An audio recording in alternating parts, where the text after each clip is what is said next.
Voilà. Donc, je pense qu'on a quand même traité le sujet, non? Je ne sais pas ce que vous en pensez. Est-ce qu'on peut faire un Oui, petit je tour de pense. table rapidement?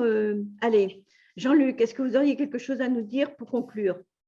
Ben, je dirais que bon, moi j'ai deux filles, j'ai la chance de les voir évoluer dans un système classique que l'on connaît tous.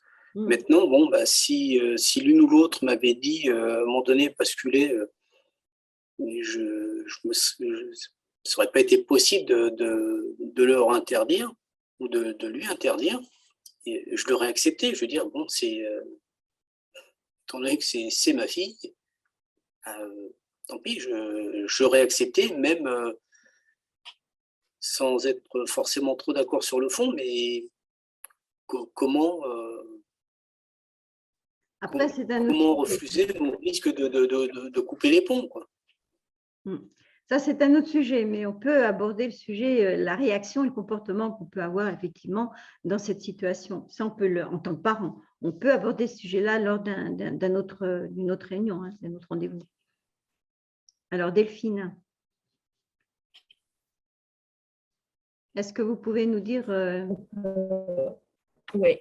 Moi, j'aurais envie de dire en fait qu'il est important aujourd'hui que les parents travaillent sur sur eux, quoi. Puisque c'est cette conscience aussi qui, si nous on prend conscience de choses en tant que parents, eh bien on peut aussi en discuter ensuite avec nos enfants. Vous savez, Delphine, la plus grande école de la vie, c'est l'école des parents. Donc, c'est les parents qu'on doit renvoyer à l'école, mais à l'école de la vie. Après, il ne faut pas s'étonner si les enfants ont des problèmes à l'école, hein. Ils n'ont pas de problème à l'école, hein. Ils ont des problèmes avec leurs parents qu'ils projettent dans l'école et que l'école leur envoie. Parce que les problèmes à l'école, ça n'existe pas. Alors, Gladys, rapidement. Oui, j'ai envie de dire que c'est pas en fait une guerre contre l'homosexualité ou en fait tout le transgenre, mais c'est plus en fait voilà une compréhension en fait d'un problème ou pas en fait lié à l'enfance ou par rapport à un vécu et de l'amour finalement qui peut leur être apporté ou même eux même nous pour nous-mêmes quoi. Moi, tous les homosexuels que j'ai eus en thérapie souffraient. Ils avaient des moments très agréables, des moments heureux, mais ils souffraient beaucoup. Transgenre, c'est pareil. Transsexuel, c'est encore autre chose. Parce que transsexuel, pour moi, c'est aller à l'opération, hein. Et on connaît effectivement des cas. Alors, Roland et Thérèse, vous voulez intervenir pour conclure le…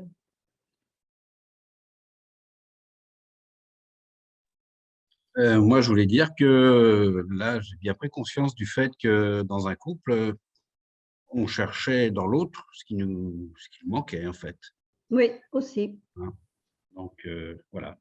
Mais tant qu'on attend que ce soit l'autre qui nous l'apporte, eh bien, ça creuse le vide en nous. Voilà, c'est ça. Voilà.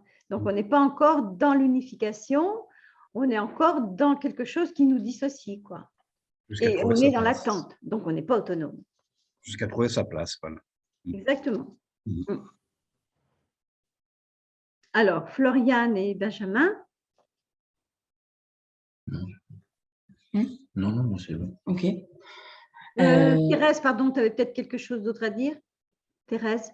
Ce que je pourrais rajouter, c'est que dans le recul par rapport à l'analyse, ce qui m'a permis de bien comprendre l'homosexualité, c'est ma propre homosexualité dans moi en tant que femme, dans mes structures et dans ce que j'aurais jamais pu appréhender. Et ce qui me permet d'avoir un regard d'autant plus, comment dirais-je, aimant, aimant, empathique, pour toi vis-à-vis de l'homosexuel qui au départ aurait pu me paraître différent. Oui. On voit bien que ça réconcilie avec soi-même Et puis, ça nous réconcilie avec l'autre. Après, on n'est pas dans le jugement, chacun fait ce qu'il veut avec son corps. Mais s'il y a souffrance, c'est dommage, quoi, je veux dire. Mais bon, après, voilà, la souffrance fait partie de la vie. Hein. Puis, on ne sauvera pas toute l'humanité, on est bien d'accord. Alors, Floriane?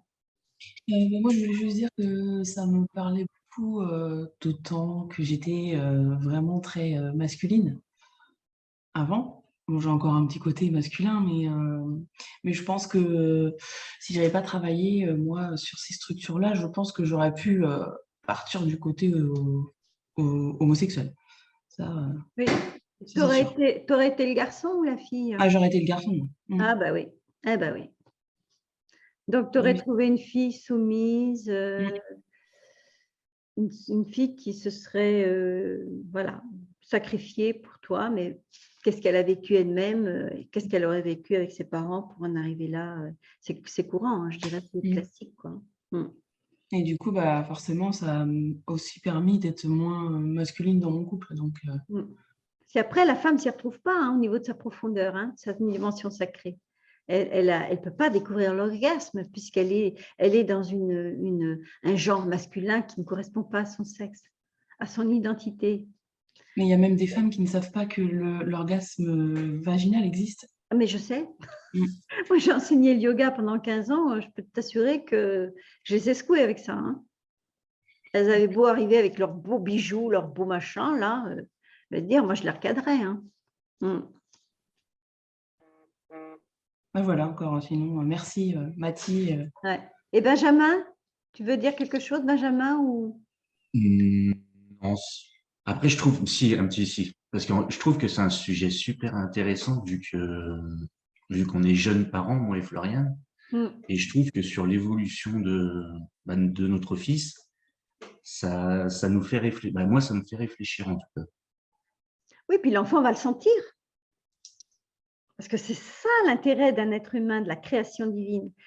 Enfin, sans pour autant parler de divin, mais de la création, c'est que comme ces fréquentiels sont des ondes, l'enfant, il sent, même s'il ne l'explique pas mentalement, intellectuellement. Retenez bien que le DIP, c'est ça, hein, c'est l'enfant le vit, mais intellectuellement et mentalement, il ne sait pas. Hein, il ne sait pas ce que ça veut dire. Hein, et on a tous été ces enfants-là. Merci, Benjamin. Donc alors, Chantal, je vois que vous êtes arrivée en... Est-ce que vous avez quelque chose à nous dire? Mais là, on ne passe pas aux questions parce qu'on va devoir arrêter la vidéo. Ah oui, non, extrêmement déçue de ne pas avoir eu l'information. Je pensais que c'était une vidéo individuelle que vous vouliez programmer. Non, sujet vraiment intéressant et moi, je constate, comme beaucoup d'entre vous, qu'on est face à j'appellerais vraiment ça un fléau. Tous, on est entourés, enfin, personnellement, je suis entourée de nombreux couples avec au moins 3 ou 4 dans la fratrie et 2 au moins, quand ce n'est pas 3, sont ou homosexuels, sont déjà en couple depuis des années dans ce cadre-là, adoptent des enfants et voilà. Et bien sûr, on n'a aucun pouvoir, bien évidemment, et je ne me permettrai pas, mais quand on a touché à la psyche et qu'on s'est transformé, hein, moi, je peux me permettre de le dire, même si je n'ai jamais terminé, puisque j'ai commencé il y a presque 30 ans, hein, la psyche. C'est très, très frustrant d'être face à ces souffrances dont vous parlez très bien, Martine. Et on se demande effectivement vers où on va, quoi. Parce qu'on ne peut pas obliger les personnes à se soigner et pourtant, on sait très bien qu'on peut avoir des résultats grâce à la psyche. Hein. Moi-même, sur mon travail personnel, j'ai vu des transformations dans mon propre corps. J'ai vu des manifestations sur ma fille voilà, qui a perdu bien évidemment nettement moins de temps du fait du travail que j'avais fait sur moi. Sûr, Donc, voilà, moi, l'interrogation qui me taraude en permanence, c'est comment diffuser cette méthode qui est pourtant, voilà, comment la rendre accessible à beaucoup plus de gens. Chaque chose en son temps, chaque chose en son temps. Moi, ça fait 30 ans que je comprends. Ça viendra à nous autant au moment où il faut, au moment où ce sera vraiment le moment. Alors, D'accord. Michel, est-ce que tu… Oui, moi, j'ai envie de rebondir sur ce que vient de dire Chantal. Je suis quand même impressionné sur l'importance du phénomène transgenre et la question que je me pose, hein, c'est et la vigilance que je demanderais à chacune des personnes ici présentes, qui sont des personnes conscientes et toutes les personnes qui vont travailler sur elles d'une manière subtile, de se dire quand même qu'est-ce qui fait que ce phénomène transgenre prend autant d'importance.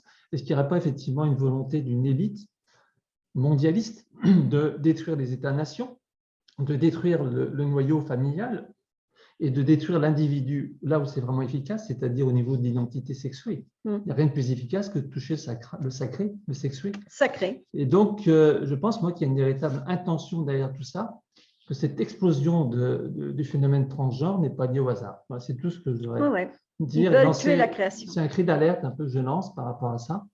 Nous devons lancer cette information et après à chacun d'en tirer toutes les conséquences. Mais ça ne se fera pas. La création a toujours existé, elle existera toujours. Rien ni personne ne pourra la détruire. Après, c'est comme, vous savez, la pédocriminalité, il a fallu que plein de choses soient dénoncées pour que les gens commencent à « Ah, ça existe ce truc-là ?» Eh bien oui, c'est comme ça. Donc, chaque chose en son temps.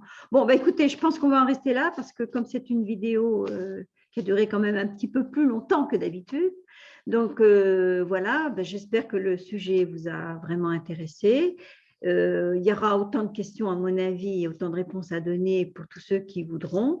Donc, il suffit de nous contacter et puis on répond soit sous forme de vidéo ou on répond directement aux questions sur Internet.